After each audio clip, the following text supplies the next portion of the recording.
going to go ahead and get this started. Welcome in, everybody, to Winter in Beijing. Today, I'm joined by Mike Langer. We're going to get him in the Colorcast soon. Hopefully, a few more people start filing in. Today, we've got a lot of topics we're going to cover. There's been a lot going on in the Winter Olympics. There is Roman first. Thank you for tuning in. I appreciate you coming in. So really today we're going to be we got to focus on snowboarding. Mike Langer will be joining soon as my co-caster. Tonight, we've kind of got a big game. We got women's ice hockey. USA is taking on Canada in the, what is this? I think it's the preliminary round. So they're in the group stage right now. They need to win, get better standing, hopefully move on to the medal games. There's Mike. I can invite him to the co-caster seat. How's it going, guys? I'm doing good, Roman. How are you doing today? Excellent. Looking forward to joining the a lot of medaling events today as well. There we go. Now we're good on we're both live together here on Colorcast. Yes, sir. Mike, there you are. Yes, sir. We're also streaming, of course, on YouTube, on youtube.com/Langer at the mic. So if you don't have an iPhone, then be sure to check that out. But if you do have an iPhone, make sure you're logged in on Colorcast. Yes, sir. Absolutely. Go ahead and tune in. Mike Langer, this is the first time we've cast together. Just a pretty special event. Colorcast reached out to JB, who reached out to Nobi and me to host this daily coverage of one of the biggest sporting events there is. Being from Arkansas, the Summer Olympics is always kind of a bigger deal. There was on pretty much every TV. There was at every restaurant. The Winter Olympics did not get as much focus. Not too many winter sports going on down there. Well, you're from north of the border, right? Yes, sir. I'm from Montreal and lived in Toronto the last 6 years. This is where I've gone to school and started my professional life. And just look, the Winter Olympics, it's I would say both summer and Winter Olympics are huge here in Canada since we get the best of both worlds because our summers are really hot, right? And our winters are really cold, of course, right? So the mountains might not be as high as in areas of Europe, although that's not true. Out west, our Rocky Mountains are quite tall there, but a lot taller than what you have in Arkansas, I guess, right? But definitely. It's just honestly even without hockey, the Winter like any Olympics in general is just such a unique, special time of the year because it feels like, there's still NBA going on. There's still NHL hockey going on right now, but the main focus of the sports world should be on the Olympics right now. And it's just a really cool time. Even with the Super Bowl coming next week, it feels like just with the Olympics, it's just it's always a unique time, whether it's summer or winter. Oh, yeah. There's been a lot going on in this Olympics specifically. We had a bit of a COVID scare last night. Russia got an hour-long delay on their game, but everyone tested negative, so we're doing good there. Taking a quick look at the overall medal count as of right now. If I may, Blake, if I could go back to that game, there was a unique situation indeed because both Canada and Russia played an entire game of hockey with masks. The warm-up. And I should say, rather, Russia took their masks off after the first two periods, but Canada played the entire game with masks on. And not to get all political here, but this comes at a time where there's a lot of trucker protests for, anti-COVID, anti-masks, freedom protests going on in our nation's capital and in major cities all around the nation. And again, not to get too political, but it's just really remarkable how our Canadians and the Russian athletes, yes, because there was a COVID situation on Team Russia, they managed to play an entire hockey game on the Olympic stage with masks on. That is remarkable. I did not catch that. Do you think that Sorry, what was that? Sorry. I was going to say, do you think that impacted their play at all? Like, do you think that Russia had an advantage or a disadvantage? It was an even playing field through two periods, so I would say no. Maybe you could argue that in the third period, but ultimately for Canada or in this women's hockey tournament here at the Olympics, usually it's Canada and the US and in a league of their own compared to all the other nations. But yeah, Canada was able to win pretty easily 6-1 against Russia. So I would say it's not really it wasn't really an advantage either way because they're both at an even playing field with masks on through the first 2 periods. So we welcome in NHL, ESPN, and Roman Furch. So we got some pretty big company tuning in here. But yeah, just like I said, it's Canada and US in women's hockey, and then the rest of the field is just behind them. Right. We're seeing that game tonight. Let's see. At my time, it's 11:10 p.m. USA NBC. The Beijing schedule is, we were talking about a little bit earlier before the cast. It's a little tough to follow, but it's kind of like a heavyweight match tonight. I looked up their last results. Canada's won 3 of the past 5. Last time they played in the Olympics, it was in the medal game, and USA got first. But that was in 2018. Last time they played was only a few months ago in the World Championship. I didn't know they even had that. But Canada played them twice and outscored them 8-3. That was only a few months ago. But this rivalry does run deep. Do you have any predictions, any insight on the game that's going on tonight? I like Canada and just their ability to look. US might get this game, but if this comes down to a semifinal matchup or a medal game, then I think I would give Canada the upper hand. Perhaps I'm a little bit biased, but there's one other game that stands out to me that is one of the greatest Olympic hockey games that I've ever watched. That was Canada and the U.S. in the gold medal game in Sochi 2014. I don't know if y'all remember that one, but back in that game, the U.S. went up 3-0. Canada scored 2 to make it 3-2 in the third period now.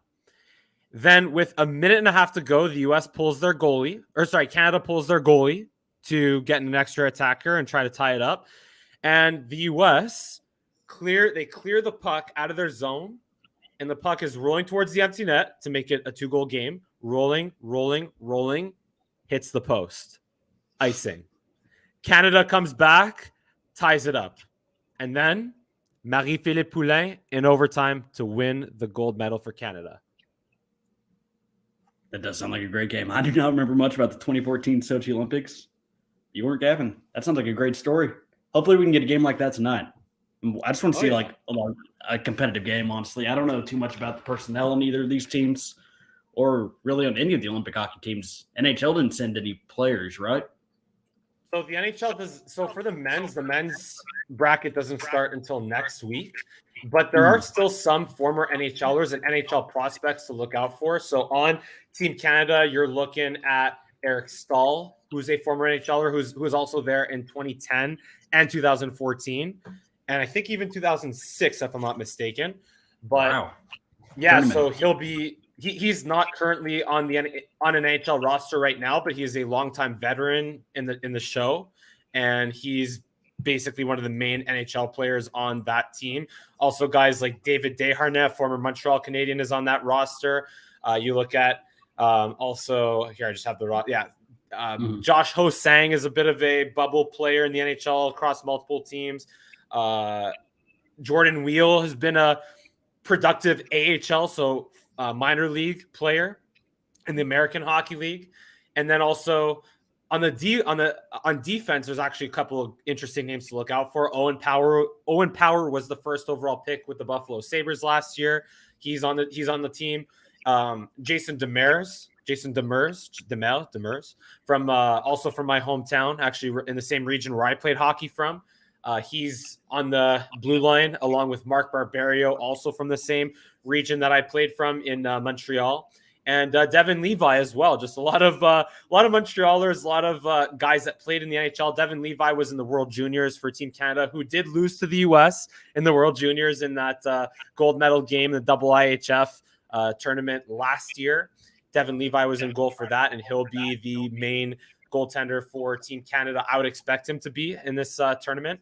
So that's on the men's hockey side. Now for the women's hockey side, there's always there's always, I would say, like the usual names like Natalie Spooner, and who's been a couple of games for Canada recently, but she's also on this roster. I think she's has 15 points to the first 3 games for Canada.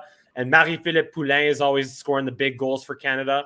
And she'll be, of course, a player to watch. Sarah Nurse is the sister of Darnell Nurse, who's the defenseman on the Oilers. So either way, just a lot of interesting names to look out for. And yeah, just that's why, even though you don't have NHL players in this tournament, it's still going to be exciting to watch the women's roster and the Canadians men's roster for Canada and the US compete in these games. Oh yes, sir. It's always going to be competitive. That's what I'm looking for. That's the best part of these games. Like, though I don't know a lot about, most of them, figure skating, short track, speed skating, much of these things I did not really grow up around. Even hockey, I developed an interest in on my own through video games at like the age of 12. But it wasn't a thing in Arkansas. There's just not many leagues. But I definitely have an appreciation for all these athletes who made the trek all the way out to Beijing to compete, put everything on the line. There's a lot of good human story. There's a lot of great competitors in this event. I think that's what we're here to talk about. Do you have a specific event that you're like super hyped for? Obviously, as a Canadian, we always look forward to hockey the most. And I'd say I'm still pretty excited for hockey, even with the lack of NHLers. But I would say I always enjoy just kind of tuning into the luge events, or sorry, not the luge event. I should say, well, yeah, the luge event, but also the bobsledding event. And I would say also the ski jumping. Those are some, like, you need guts to be in those events. Like, you need to have ice in your veins, not just because of how cold it is outside on the hills, but because of your, like, just getting on in position in the starting block as a ski jumper, how the slope is a vertical 200 however many foot drop to get on the slope, and then you're going basically in the air for a good 5 to 6 seconds. You're essentially skydiving on skis. And I find that is like, yeah, I could watch it say, oh yeah, I could go ski jumping, I could do that, no problem, but it's basically skydiving, and also one misstep on your landing, you're screwed. Like, your one leg's going in one direction, the other leg's going the other direction if you don't fail to land. When you're diving off a diving board into a pool, yeah, you're high up, and yeah, you could belly flop, I guess, if you really screw up, but ultimately you're landing in water. Whereas here, you're landing on the ground, and again, if one leg goes one way and the other leg goes the other way, well, see ya. Yeah, that's just a bad situation. Cool runnings, yeah. That. Sorry, just wanted to mention Roman in the chat there. Cool runnings too, the Jamaican bobsled team. Yeah, that's there's a whole movie about that as well, and just an interesting story to see the countries from warmer climates also compete at a high level in these winter games. Oh yeah, definitely. I was looking at the overall medal count just to see where USA was in the mix. They're sitting pretty at 14th overall.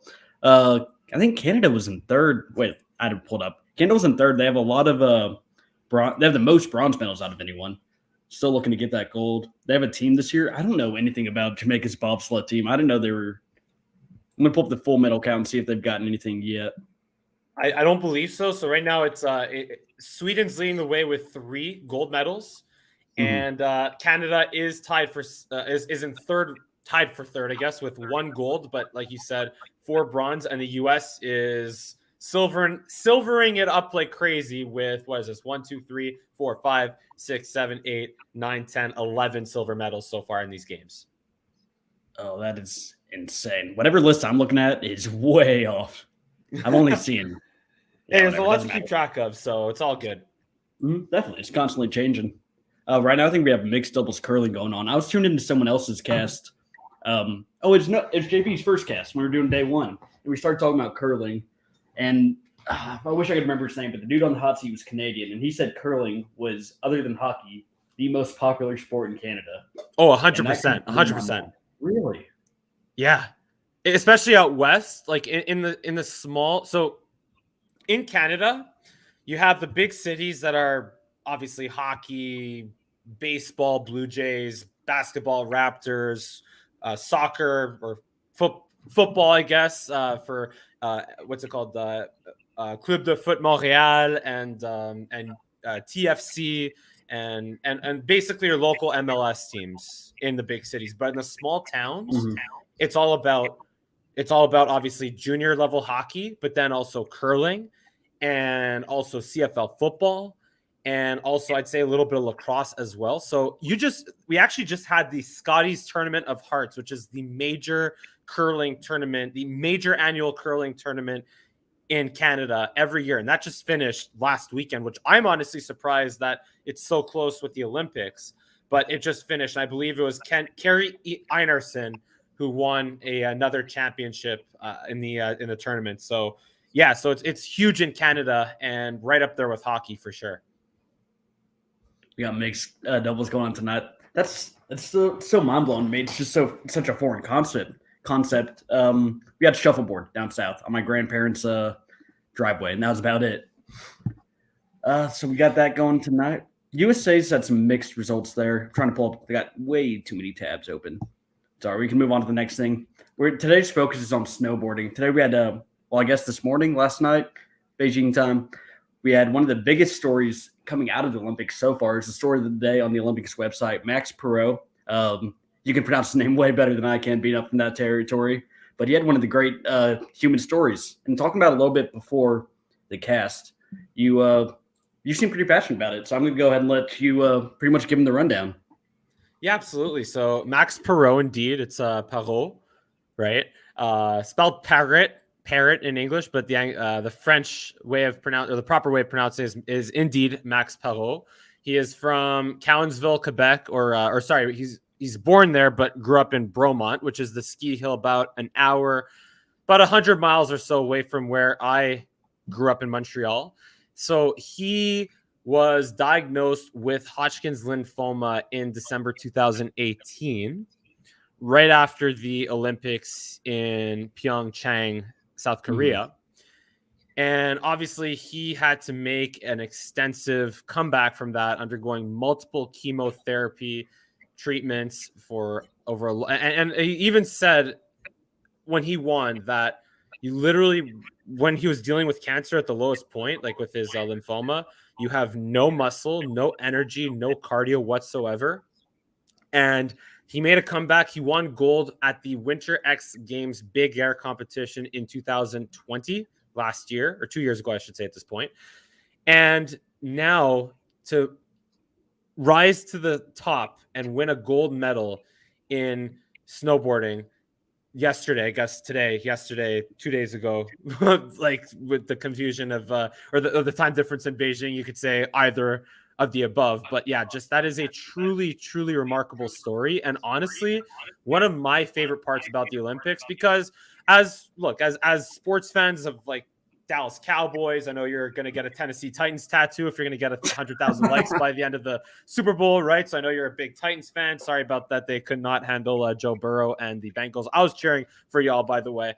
But yeah, as just sports teams fans, even college football, college basketball, just as team sports fans, the Olympics is now the opportunity for these athletes to really share their stories with the world and do so on an international stage 4 times a year. And we get to really learn what they've been through, what they've overcome, what they overcame, and just their stories. And that's what's really awesome about the Olympics, is when you hear these types of athletes coming back, overcoming cancer, or last year in the Summer Olympics, having to, like, yeah, Damian Warner, who just was named the winner of the Lou Marsh Trophy up here in Canada, which is awarded every year to the top athlete in Canada.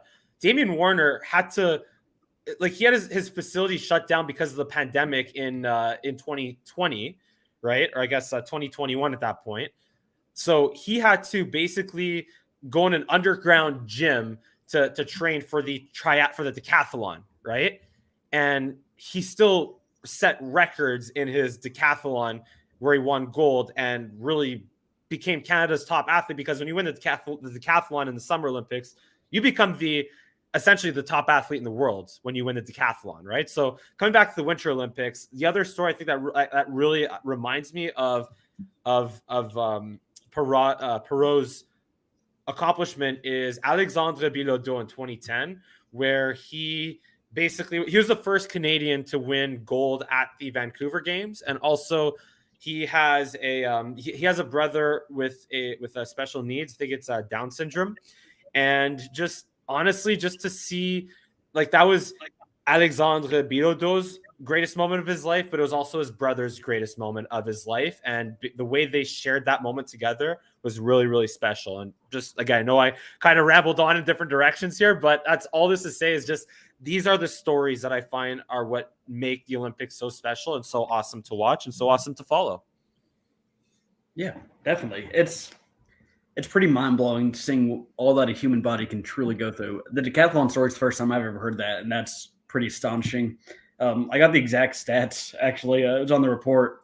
So Perot won silver in the 2018 Pyeongchang Olympics. Then, like you said, he over 6 months, he went through 12 rounds of chemotherapy and then just bounced right back into Olympic training. And that is insane to me. I can't even imagine that. It's one of the most intense things you can go through. Olympics, Julie D, thank you for tuning in. We're just talking about the human story, overcoming incredible odds. We just talked about Mark Perot winning this gold medal in slope style snowboarding. His competition is kind of cool too. Second place was a 17-year-old Chinese snowboarder. Let me get his exact name up. Get that tab. Sorry about that. His name is Su See if I can Yiming. beat you to it. Yep. Oh, I think you got it. Yes, sir. And we had Max McMorris, who won bronze for the third Olympics in a row. And that's something I want to talk to you about because that's Canadian. Canada is doing a great job. But Max McMorris getting 3 bronze medals in the same event 3 years in a row. That is brutal. What would you rather, if you're an Olympic athlete, I'm going to put you in those shoes real quick, and you're training so hard, is it better to say, let's say get a gold, just 1 gold medal over 3 Olympics, or would you rather have 3 bronze placing on the podium every single time? And that is, so we just talked about what's great about the Olympics. This is what's difficult about the Olympics to me, as someone, I guess, that's I guess a fan or just cheering on your country in terms of the competitive aspect, because overall, like, yeah, there's each individual event is competitive in itself, but what about the overall Olympics? Do we rank the team, like you said, do we rank the team that won the most gold medals as the winner of the Olympics, or do we rank the team, the country that won the most medals overall, even if they're bronze or silver? So I would say, I think that if you are medal as an athlete at the games, summer or winter, whatever event, if you own a medal in your trophy cabinet, that is an amazing life accomplishment, and that means that you put 4 years, 8 years, however many years of training you have something to show for it, right? However, I will say that if I was an athlete, that if I was an Olympic athlete, because I was an athlete, and maybe not an Olympic athlete, but I was an athlete, and I could go back to being an athlete with enough training right now. But I would say that I would rather win a gold medal and say that at these games, in this competition, I was the very best. There was no one better than me.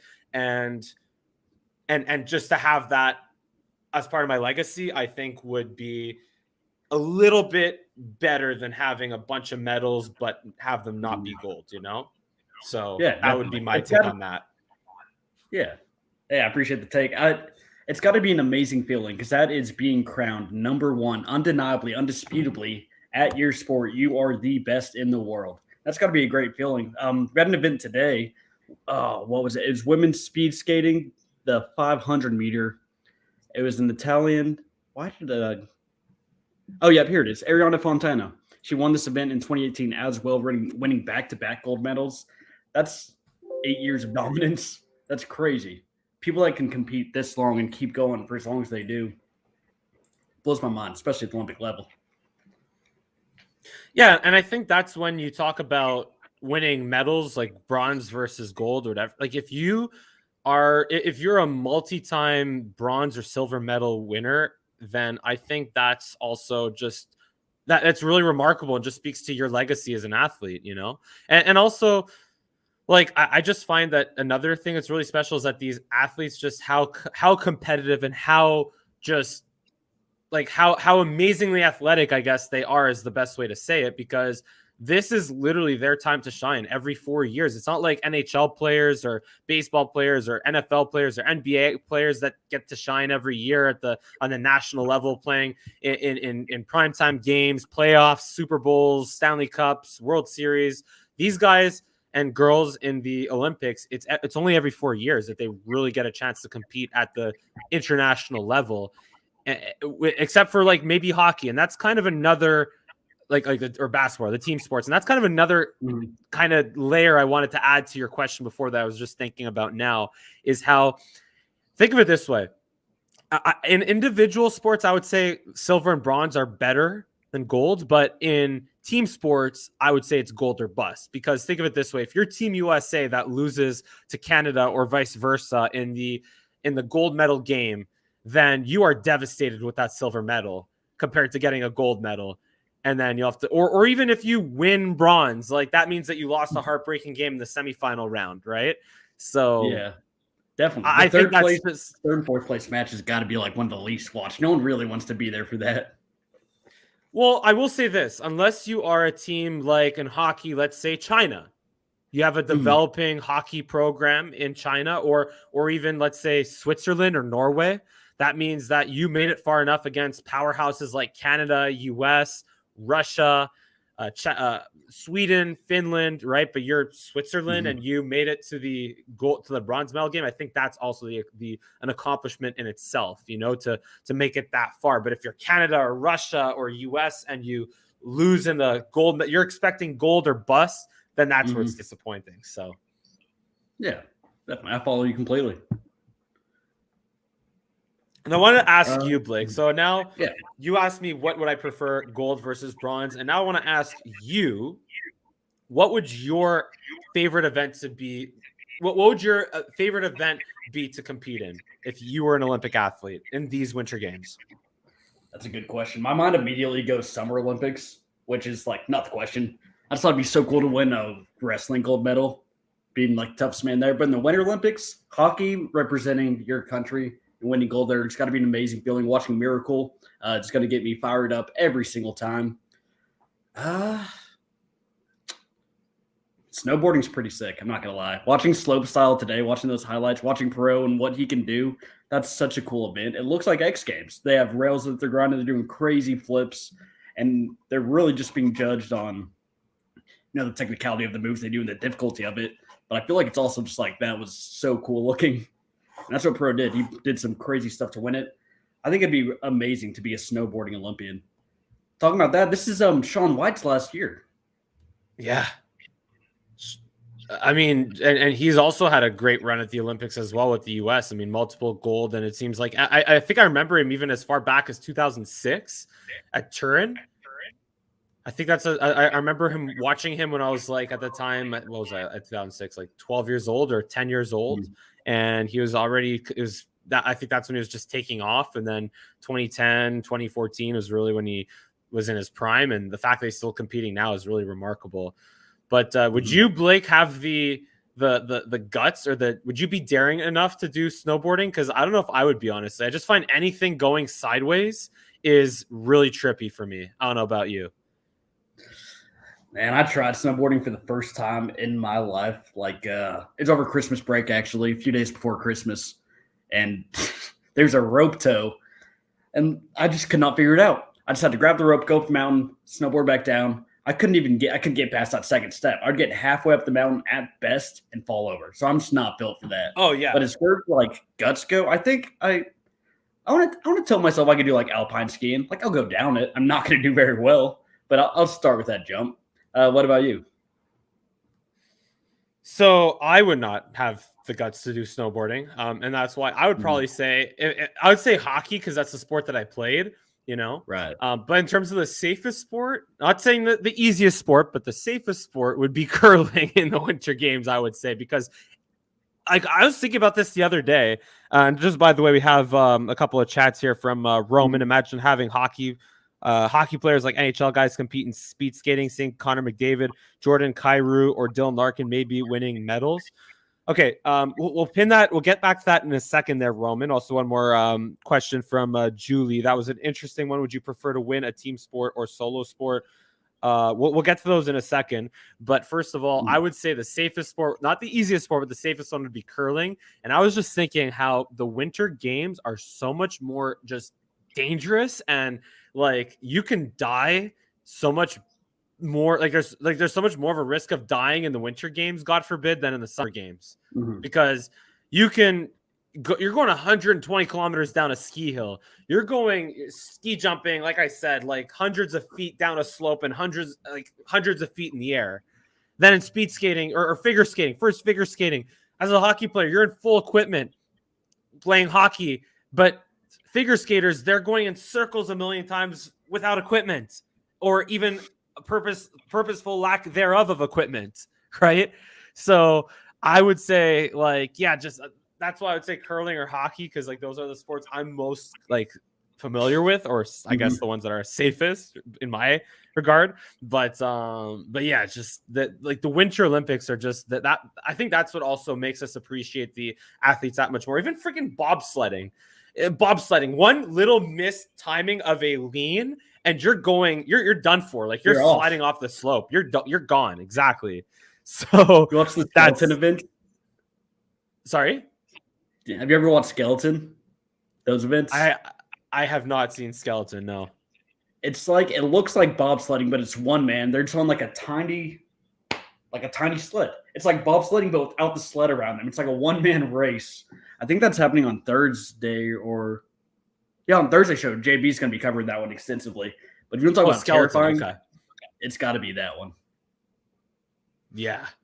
Like all these events are just, and I've skied also. Like I've also skied, but if you at 100 kilometers an hour, again, one mistimed turn, even the moguls, like you're again, one ski goes this way, the other ski goes the other way, you're done for, right? I do, Blake, want to get to these chats though from Roman and Julie. So I want to ask you an interesting question based on what Roman's saying. Do you really think that if Connor McDavid, Jordan Kyrou, Dylan Larkin, if they competed in the speed skating events, would they win medals compared to these world-class speed skaters? I mean, off dome, I'm going to say no. Like, just because I've seen this so many times. I'm an NFL caster. I think it was last year we saw DK Metcalf, one of the fastest receivers in the league, trying to say that he could race and beat Usain Bolt. Tyreek Hill said the same thing. And then DK entered an Olympic qualifying event and he got like 8th. It was so underwhelming. These people are, it's different. McDavid's one of the fastest skaters in the NHL. And there's something to be said for that for sure. That's some of the best athletes on ice. But he is not training every single day to be the fastest person on ice. So I think I'd love to see him there. Like, I'd love to see big names, but the hockey games wouldn't even be close anymore. But I don't know. What do you think? That's exactly where my mind went, and I think there was even, on the other hand, I think there was Usain Bolt who came into a practice with, I forget what coach was involved and what quarterback was involved, but he was out there running routes, catching balls, and like he doesn't, or being covered by a defensive back again. I forget what the whole setup was, but he was like basically running routes and catching footballs, and he was like sloppy to say the least. Usain Bolt.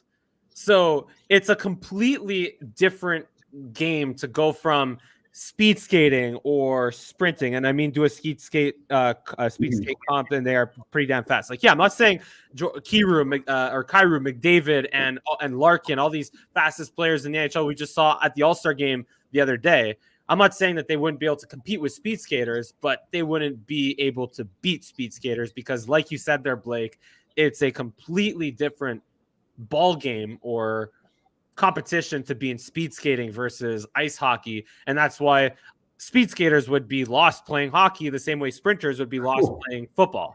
So, or the highest jumpers would be lost playing basketball. Like they might get a couple of rebounds here and there, but they wouldn't be able to dunk or defend or run or shoot or anything like that. So, it's just really uncomparable. And I would say, like, yeah, just these guys and girls train 4 years at a time to be the best, the fastest skaters, the fastest runners. So I don't think that as great as the skaters that McDavid and Kyrou and all those NHL players are, or the top skaters in the NHL are, there's no way they would compete in speed skating in my book. Oh, no, not at all. I want to see it. I want to see just one game. Let's take all the Olympic medal winners in figure skating, and then put them on ice, make them play like the Red Wings or something, maybe an AHL team. I just want to see what it looks like there, because I feel like there'd be some technicality. They might be able to slip right by them if they're that fast and that nice on skates. But on the other hand, like, I'd want to see a hockey player like you going out there and trying to do a figure skating routine. I want to see it flop. Oh, I'd die. I'd be done. You what? I'd die. Like, I'd have no chance. Absolutely no chance. Speed skating is on now. Live. Oh, yeah. Yes. Is it the men's event right now? I believe so. What did I have pegged over here as coming? Yeah, so it was the women's speed skating. Yes. Thank you there, Roman. Yes, women's speed skating is on now, and I guess at 9 a.m. Beijing time, which is really interesting and really challenging for these athletes to get. I guess they have to get up early, the same way when you tee off at 6 a.m. or 7 a.m. in the PGA Tour. You got to get up and compete right away, no matter what time it is. But just also, it makes us on the East Coast or even the West Coast, where it's I guess 5:05, makes it a lot easier for y'all to follow it. So good for us, but not as good for them in Beijing, I guess. Oh yeah, that's just how it goes. They're gonna have to swap those body clocks eventually. That's gonna be a really tough transition to make. Good on these athletes for getting out there. Justin Sports Fan, thank you for tuning in. We can talk about that mixed team, or we can talk about that team question now that Julie D had. Would you rather win in a team sport or solo sport? We talked about ski jumping mixed team. That had a middling event today. Slovenia got gold, Russia silver, and Canada bronze. Slovenia is not really – can't say I've even heard of that country, to be honest with you. Okay, so Slovenia is, again, my entire mom's side of the family is Slovenian, so it's part of my heritage and part of my family. It is used to be Yugoslavia. And the same way that – it's a good comparison. Let's say if Texas – were to separate from the rest of the U.S. because they want to become their own country, Yeah. And it would be welcome in Clayton on YouTube, by the way. Clayton, we're on Colorcast and on YouTube, so we'll welcome in on YouTube. But yeah, so it's basically Slovenia separated from Yugoslavia, and there are some pretty high mountains in Slovenia. I've been there. It's right on the border of Austria and I want to say Italy. And also that's like to the west and southwest, and then to the east is I want to say Hungary, and also Croatia. Croatia is like on the southeast coast of Slovenia. So it's like a very small little country that again used to be part of Yugoslavia, and it's again has really high mountains, so it's a great. So we'll see a lot of Slovenians in these winter sports. In fact, Anze Kopitar is a NHL player who was on Team Slovenia for hockey a couple of years ago, and he won the Stanley Cup with the LA Kings. Unfortunately, Slovenia didn't make it too far in hockey, but Anze Kopitar won the Stanley Cup with the LA Kings as their captain twice in 2015 and also in 2012. Or 2014 awesome. And 2012. You've got some crazy knowledge on this. I appreciate the breakdown. Of course. Yeah, Justin Sports Fan asking, when will USA get a gold medal? 0 gold medals for the USA. Is that terrible? Dude, I don't know when they're going to get it. It's shocking to see them in 14th with so many silver medals. They're getting close. I don't know what sport they will win it in, but it's definitely not a good feeling right now. It is bad that they don't have any gold medals so far. Mike, do you have any thoughts on that? Yeah, look, I would say it goes back to our conversation. Would you rather win bronze or silver, or would you rather win gold? And I just think that, like, I'm trying to think in terms of speed skating and snowboarding. I'm not 100% sure of what their best chance would be. But look, I would expect the U.S. to definitely win some gold when these are all said and done. I mean, I'm just pulling up the medal tables over here. They'll definitely. They're always up there in the medal count. It's just a matter of will they win? Like, it's just a matter of time before they win gold, basically. Mm-hmm. We're on day 4. Looking tonight, we don't really have too many medaling events.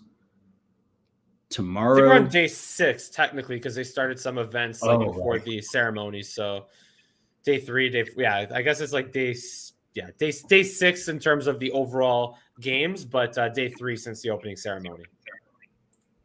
Sounds right to me. Roman asked, didn't they get one in cross-country ski? Not that I saw. I was checking throughout the day. Unless they got one already. Oh, Brianna Decker's out for the rest of the Olympics. That's not good. Sorry, go ahead. Yeah, by the way, the U.S. won 9 gold at the Pyeongchang Olympics in South Korea back in 2018. Where did that rank them on there? Like, were they higher up? That had them in, so they were, in terms of gold, that put them in 4th.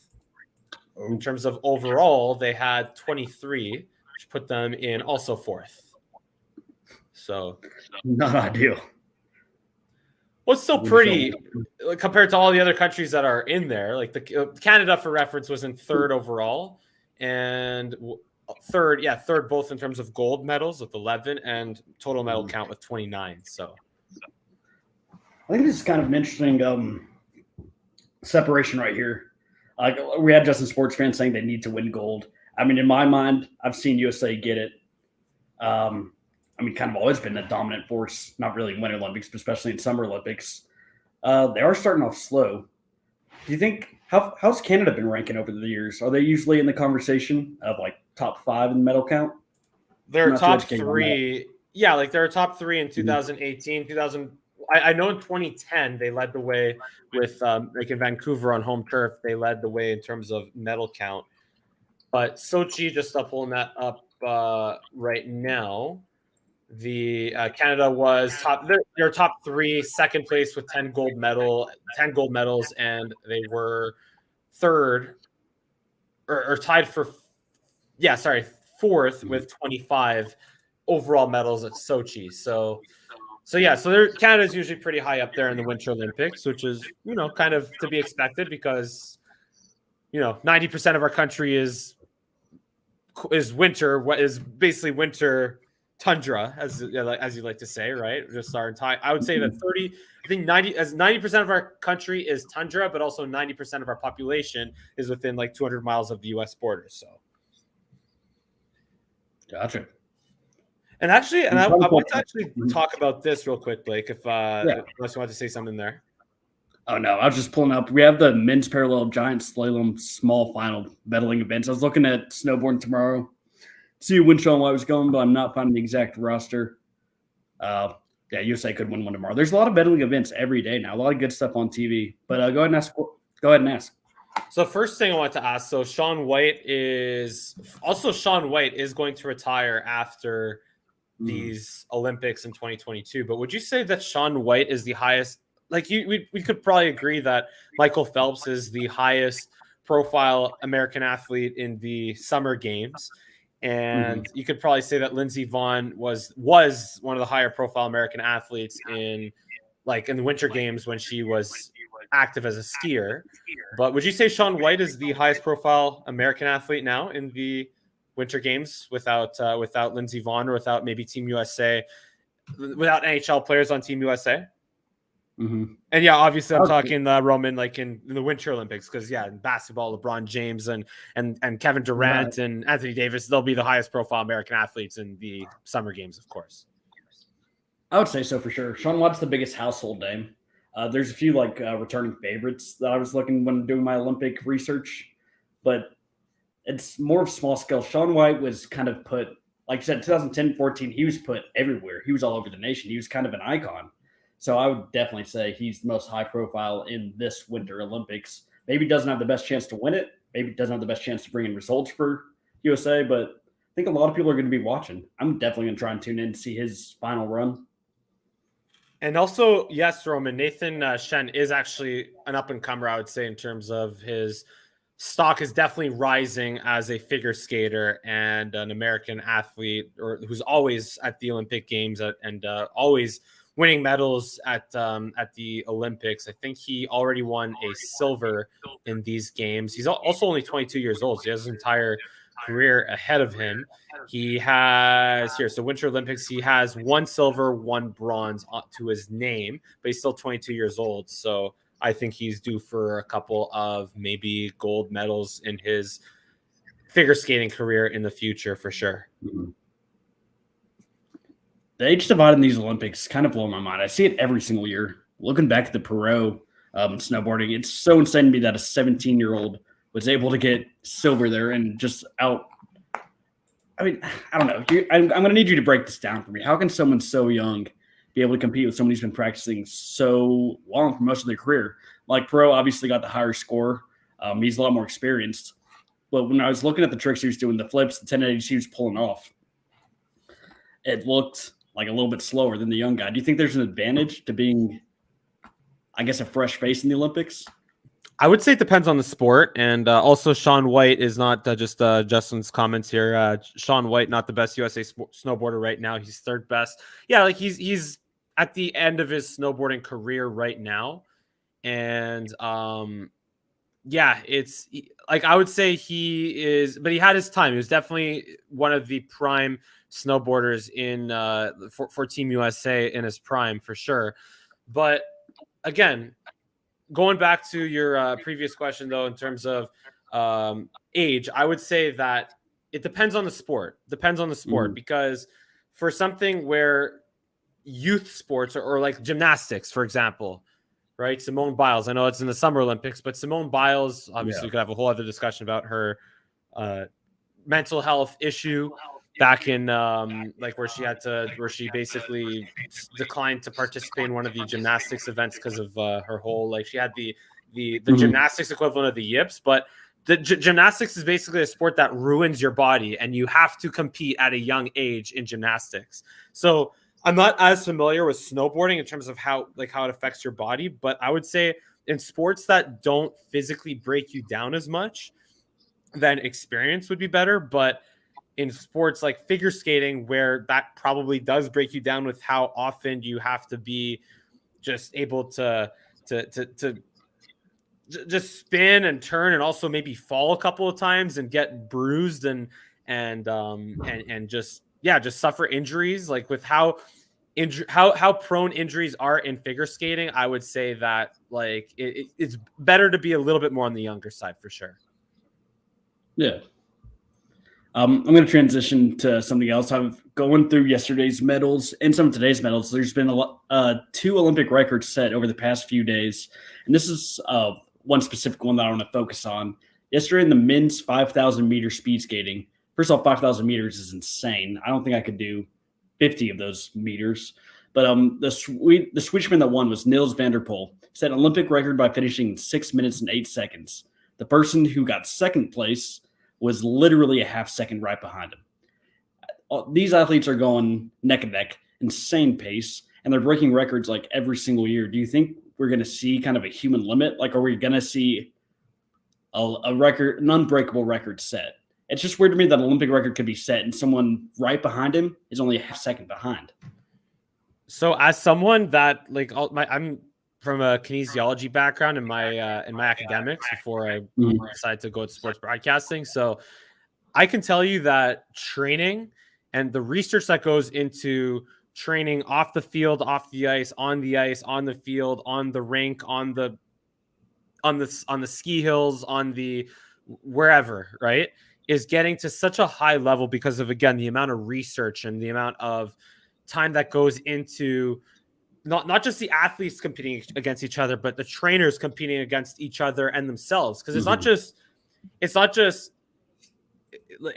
Max Perot competing against other snowboarders. It's not just Niels van der Poel competing against other speed skaters. It's also Swedish trainers competing against Finnish trainers and Canadian trainers and American trainers and all that. And they're competing within each other also, like who can come up with this research that can allow our athletes to be better than the other athletes or the other country's athletes better and faster. So to answer your question, I would say we're going to continue to see records broken as long as we continue to push the limits of because remember, it was only 30-40 years ago where athletes would probably smoke, right? Where athletes were also smoking, and NHL players would smoke a cigarette in the middle of the intermissions, or NFL players would probably be smoking at halftime, right? So to me, it's just a matter of pushing the limits of research. As long as we're pushing the limits of research, we're going to push the limits of the human body. And what I think is a little more of a interesting discussion or question is, what if you're that silver medal winner that also broke a record, but the gold medal winner was that much better than you, and you broke a record, but the gold medal winner also broke that record a little bit better than you did. So here you are with the silver medal, but you broke a record. I think that's a little bit. That's who I feel bad for. So disheartening. Yeah, for sure. For me, looking at the Olympics, you're training, like we said a million times, you're training to be the best in the world. You're training as hard as you can to be. So let me get the name of the person who got second. Yep, it was Dutch skater Patrick Roast. To be Patrick Roast would be, I don't know. We'll get into that in a second. It'd be hard for me to get back on that plane in 4 years. It'd be hard for me to even get back into the training regimen after knowing that I pushed myself to the absolute best and I broke a human record, but there's still someone half an inch ahead of me. That would be incredibly disheartening. It takes a lot of heart to come back and compete on the national stage, something this big, especially in these Olympics. Where we got COVID going on. Oh, sorry. Yeah, sorry. I just was looking at the chat here for a sec. So there's we can get this let's get to this right now. What winter sport should not be in the Olympics, do you think? What winter sport should not be in the Olympics? Let me pull up the list right quick. Olympic sports are so hard. Like in comparison to the summer sports, I feel like I can watch summer sports and be like, oh yeah, I could do that. Easy. But all of these Olympic sports, I think I would die. Yeah, that's very tough in terms of deciding what should not be an Olympic sport because we're just disrespecting a whole category of athletes if we're looking at removing one of the Olympic sports. And all-time great name Patrick Roast. Patrick Roast, you got roasted. Yeah, that is a great name for sure. Breakdancing is in the so breakdancing is actually in the Summer Olympics, which you can argue that should not be an Olympic sport, but I think that maybe pool fishing should be in pond fishing should be in the Olympics. Like put it this way, then again, as much as we might think that breakdancing should not be an Olympic sport, if you or I tried breakdancing, we'd probably break ourselves. So or break our image and look really, really stupid. Oh, yeah, definitely. That's the last Olympic sport that I would want to be thrown in. It's like I go in there and break dance. Yeah, no, I'm good. If one thing that comes back to me is chess used to be an Olympic sport. And if that can be a sport, then most things you could consider sport. As far as the Winter Olympics go, there's nothing that I would say should be removed. I think I would love to do the biathlon. Is the biathlon the one where they're shooting? Yes, sorry, biathlon. No, just I think biathlon is indeed like the part of the biathlon is shooting, but I think you could remove the shooting component of the biathlon. Mm-hmm. However, it's still a biathlon where you're doing you're competing in multiple sports for like and at the time that you are shooting, you're like you're trying to hold your gun or your pistol like while your cardio is probably shot. So to stay focused and hit the target while you're, just out of breath and completely at your limits from a cardio standpoint, I think that's a challenge in itself. So you can argue, you know what, Justin, sports fan, how about you throw in video games like where you run a marathon or a decathlon or let's say a triathlon, you go swimming, you go running, but then you have to beat someone in Madden or something at the end of the biathlon or the triathlon, I should say. So that would be an interesting part of the to throw in video games, or an interesting way to throw video games into to a decathlon or make video games an Olympic sport for sure. Have you heard of chess boxing, Mike? Chess boxing? No, I have not, and I'm going to do an instant Google search right now. What that is. It's pretty much exactly what it sounds like. Yes, I could see that. So is it like with every piece that you take, you just like friggin' knock someone in the face for like, let's say you lose your, like, let's say you take someone's pawn, you get like a little poke, but if you take someone's queen, you friggin' roundhouse them in the face. And then if you take someone's king, you're just knock them out or punch them until they're knocked out. I wish it was like that. Like as soon as you move, bam, you get hit. That's their time clock. Rome said they have a time limit for each one. It's like 5 minutes. Yeah, they do like a round of boxing, then hop into chess, and then go back to boxing. I used to be a competitive chess player, 5th grade Little Rock School District chess champion. And if I could throw both, I probably wouldn't have lost a game. Real. So hang on. So I don't know if I'd be as good as you at chess. Like I'm pretty good at chess. I haven't played in a while, but like that's still pretty remarkable to be a state champion or a school champion. You said for your high school? Yeah, there's just like a district champion, Little Rock School District, 3rd through 5th grade. Still very impressive. And that was in my prime chess years also. So maybe I would have been able to go up against you. Who knows? But I was also, I was like a rook level at the time. I think that's where I peaked at a rook level, which might not have put me in the category of district champion or district state champion. I don't know. Yeah, that might have been just exclusive to my own elementary school.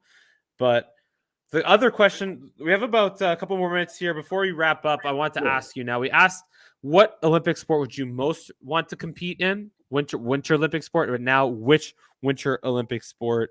Checkers should be in Olympics. Yeah, I guess if chess is in, then why not checkers?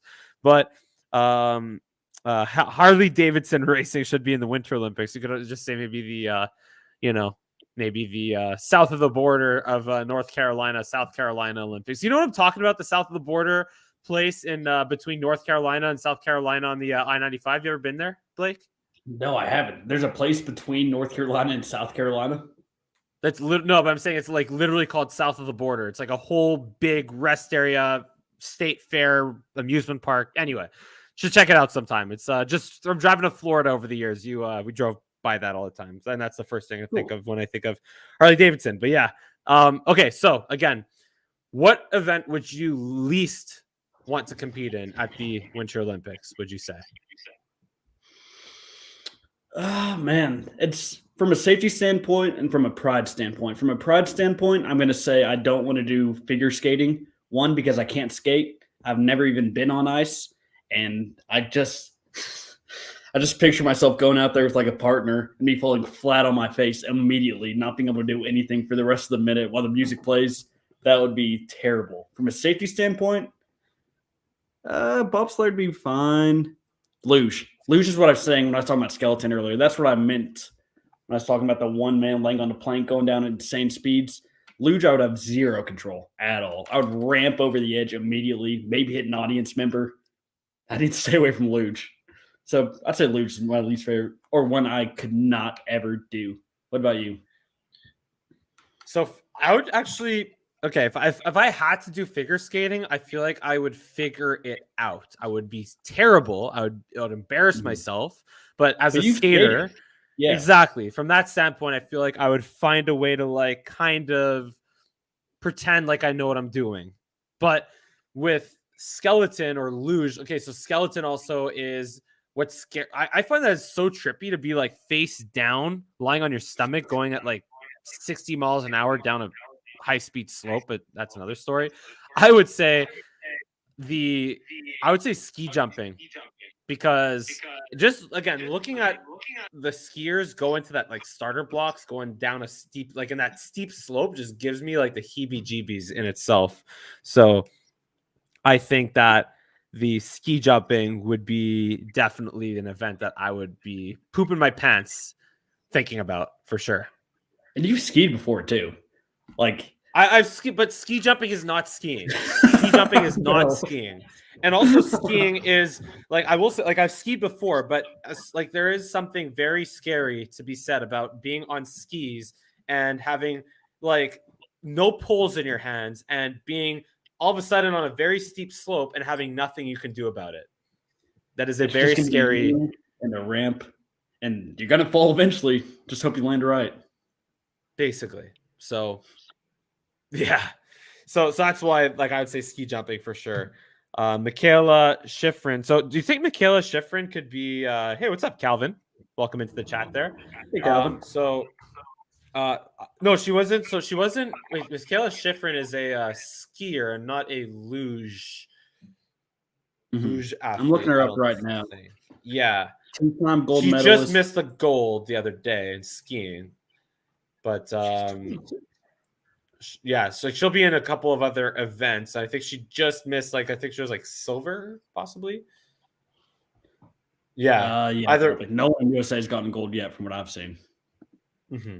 But like she might have just fallen short of her gold medal, of a gold medal opportunity at the giant slalom.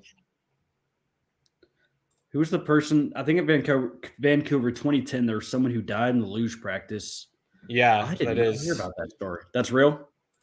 That is true, actually. Like there is someone who that there was a luge accident, I think, in either the qualifiers, or like very on in the Olympics. That it was here. I have it right here. It was from Georgia.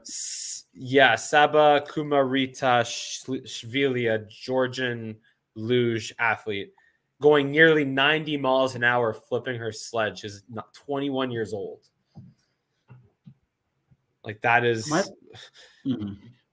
God bless her soul, of course, but that is just terrible. I think I'm looking at a different luge fatality because this is a guy named Nodar. Luge seems scary now. Kill more died at the X Games. Oh yeah, Nodar. Yeah, you're right. Oh, okay. It was Nodar. Gotcha. That's I guess we're about to wrap, but something you can touch on is the Olympic Games are interesting in the way that they qualify. I don't know if you've ever seen, I want to say it was 2000 Sydney Olympics. There was a Kenyan or a Nigerian swimmer. It was like the first time the country had ever qualified for swimming at anything. And the dude just you can look at the YouTube video, you can find it. He ended up having to swim a qualifying round by himself because the other two racers got disqualified. And it was like the slowest Olympic time of all time. Like he just straight up was not an Olympic swimmer. And it blows my mind that he even got through the cracks. But then we're seeing these accidents happen, and some people get up there on the main stage and just completely collapse. Do you think that's could be due to the pressure of being on that stage, or at this point, should they be over the nerves? I think it depends, because you look at, on the one hand, these guys are professional competitive athletes at their sports, but then again, you look at what happened to Simone Biles, and it could be just the mental heebie-jeebies that you get at the last second. So I think it really depends on each situation. And in terms of when athletes get disqualified, you also obviously have cases of doping, and that's why Russia is not even allowed to represent their flag at these Olympics. They're the ROC, baby. Olympic. Yeah, the ROC. They're not even Russia or Russian Federation, which is still kind of, weird to see in the least. But yeah, like I would say it's a little bit of both. It's always a little bit of both. And I just find that with certain events, like I would say, like when it comes to events where you're trying to push yourself, like over a long period of time, like marathons or decathlons or cross-country skiing, I don't know if it's the nerves as much as it is just maybe just not being in the best shape compared to the other athletes. But when it's something that's like a 30-second event, like a dive or like a figure skating, where you're on for like 90 seconds and you have to ace it, and or let's say you screw up something early and it's not perfect, and then that's in your mind for the rest of the event, and that's a really difficult thing to get over for athletes, I'd imagine, as well. And yeah, like you said, like Justin saying there, Simone Biles does have issues with that. Yeah, okay, so that's a whole other story with them. I'm not even going to mention him by name. The Predator. Yeah. The Predator on Team USA, that the doctor who was on Team USA that obviously messed up the lives of a lot of young American girls. So I know his name. I'm not going to mention him by name, but yeah, and Oscar, I think Pistorius is another example of an athlete, I think, who was also had the heebie-jeebies as a runner. Yeah, it was just, yeah, okay, I remember it now. So he's basically, or no, it was a murder. He was a convicted murderer also, yeah. And a South African runner. So Oscar shot someone. Yep, he was the one. Oh, hey, Nubby, thanks for tuning in. We're about to wrap up, but he had a crazy story. He was the one with what is it called? He had amputated leg, or did he have two amputated legs? There was Terry Fox, who wasn't I don't think he was an Olympian. The only runner I could think of who wasn't a Paralympian that is famous, like Terry Fox is a national icon here in Canada for the Marathon of Hope and running across trying to run across Canada, raising money for cancer, because he basically got his leg removed because of cancer, and he died because of cancer. So, so that his legacy was trying to raise cancer for a cause and to lead cancer research and to give hope to Canadians dealing with cancer. That was his whole story in terms of doing the Marathon of Hope back in the 80s. So that's the only runner I can really think of in terms of runners who had amputated legs. That's the first thing that comes to mind, of an athlete who's not a Paralympian. All right. I think we can go ahead and wrap up. Mike, thank you for joining me for this hour. I appreciate it. I'll be doing another one on Wednesday. I believe Redbox will be joining me for that. And Mike, you're covering the game tonight, aren't you? Yeah, so I'll be doing Canada versus USA with I think I'll be joined by my friend Ryan Silver. He had a couple of medical appointments today that I don't like. If he's not able to go, I'll have someone else join me. But either way, I'm really excited to call Canada versus US women's hockey tonight in the preliminary matchup. So obviously it could be a preview of the gold medal game and or the rounds leading up to the gold medal game. So I'm very excited to call that. Be sure to tune in, and just want to thank our to those that tuned in on YouTube or tuned in after the fact on YouTube. Just download and tune in on Colorcast if you're on YouTube. And just was a great. I really appreciate being a co-host on your show here, Blake, and I look forward to casting with you again in the near future. Yeah, no doubt, man. It's nice meeting you. It's good to finally talk on app or in person. It's a cool thing about this community. You are the first non-American that I have cast with or that's been on the Olympic app. So congratulations. I'm on the Olympic cast. Congratulations. Really appreciate that. It's truly an honor. Yes, sir. All right, we can go ahead and wrap up. Tomorrow, I believe Tuesday is JB's day with winter in Beijing. We'll be doing daily coverage of the Winter Olympics until the end of the Winter Olympics. I'm Blake. Mike was the co-caster. Thank you for tuning in, everyone. And I guess we will see you tomorrow. Sounds good.